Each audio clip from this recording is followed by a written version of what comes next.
Hi అండి, welcome to RR blogs 907 YouTube channel. ఎలా ఉన్నారు? బాగున్నారా? మేము బాగున్నామండి. మీరు కూడా చాలా బాగున్నారని అయితే అనుకుంటున్నాను.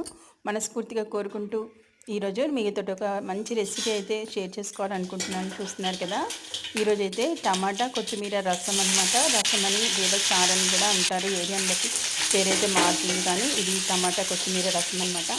ఈ విధంగా ప్రిపేర్ చేసుకోవాలన్నమాట. ముందుగా ఏదైతే ధనియాలు, జీలకర్ర, ఆవాలు, మెంతులు, అలాగే ఉల్లిపాయ, పచ్చిమిరపకాయ, అంతేకాకుండా ఎండుమిరపకాయ, కరివేపాకు ఇవన్నీ ఆయిల్ హీట్ చేసుకున్నాక వేయించాలన్నమాట. తర్వాత ఇక కావలసినంత మనకి క్వాంటిటీని బట్టి వాటర్ అయితే యాడ్ చేసుకోవాలి. దూరగా వేగాక ఇక దీనికి సరిపడా మనకి పసుపు, అలాగే కళ్ళుప్పు వేసుకోవాలి. చూస్తున్నారు కదా, కలర్ అలా ఉండాలి.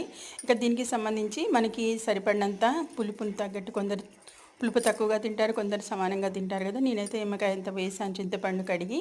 అలాగే ముచ్చిక తీసేసిన టమాటాని కూడా కట్ చేయకుండా ఇలా చేతితోటైతే పిసికి వేస్తానండి. ఎందుకంటే చారులో మెల్ట్ అవుతుంది, బాగా రసం అనేది వస్తుంది, టేస్ట్ అనేది ఇంక్రీజ్ అవుతుందని అయితే నేనైతే ఇలా పిసికి వేసేస్తాను చారులో.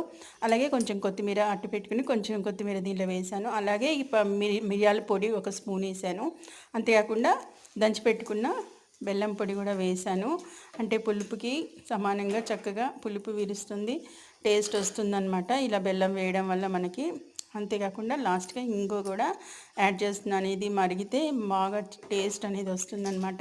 చూస్తున్నారు కదా కలర్ ఏ విధంగా ఉందో. ఇప్పుడు మరుగుతుందన్నమాట.